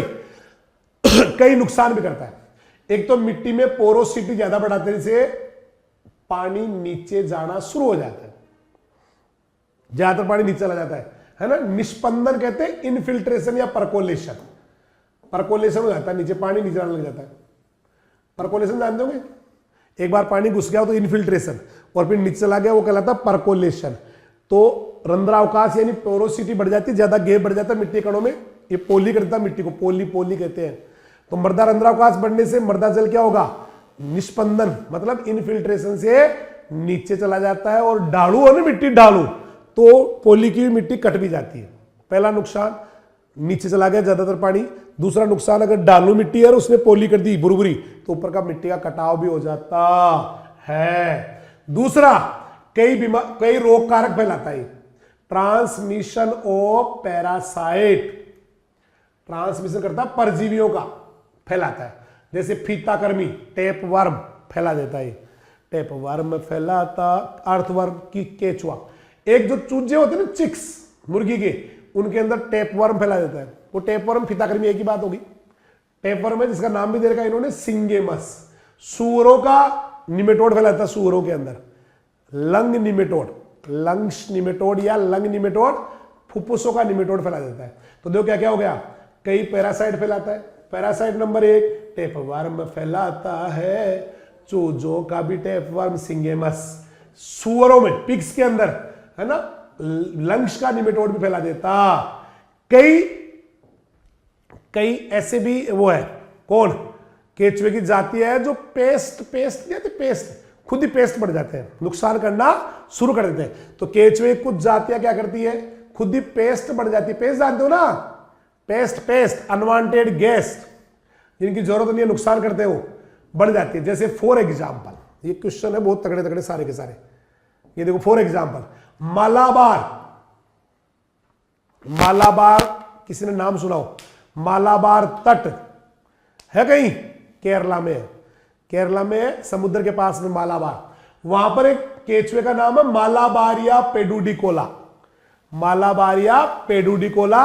एक और है एफेनेस्कस ओरिजिवोरस। मालाबारिया पेडुडिकोला, एफेनेस्कस ओरिजिवोरस। ये केचुए धान की जड़ों को काट देते हैं, पेडी रूट्स को नुकसान करते दोनों। तो मालाबार में मालाबारिया पेडुडिकोला, मालाबारिया पेडुडिकोला, एफेनेस्कस ओरिजिवोरस, ये केचुए क्या करते हैं, धान की जड़ों को नुकसान करते हैं। ऐसे ही जो पान है, तो पान जिनका पान बनता है, पान कत्था चूना है ना, ये डालते हैं मसाला वाले पान, जर्दे वाले पान। तो इन पान की जड़ों को भी कोयम्बटूर में एक केचुआ काट देता है।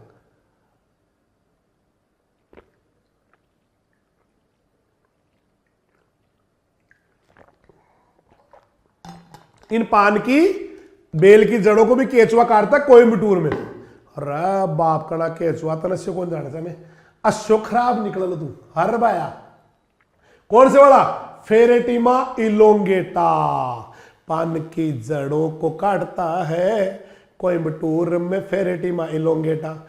साउथ इंडिया में भी जो अन्नामलाई की पहाड़ी है, अन्नामलाई, इनमें इलायची के पौधों के तनों को भी एक केचुआ आता है, पेरियोनिक्स पेरियोनिक्स पेरियोनिक्स पेरियोनिक्स पेरियोनिक्स काटता है इलायची के तनों को, पेरियोनिक्स काटता है इलायची के तनों को, पेरियोनिक्स काटता है। इलायची के पौधों के तनों काटता है अन्नामलाई की पहाड़ियों। कौन सी मलाई? अन्नामलाई। तो पाठ तो पूरा हो गया रे बापू। सिर्फ 2 मिनट 3 मिनट में अगला चैप्टर शुरू। तब तक के लिए सभी को नमस्कार, जय हिंद, जय राजधानी, सत श्री अकाल, सब्बा खेर, वाहे गुरु दी फतेह, खुदा हाफिज, अल्लाह हाफिज, राम राम।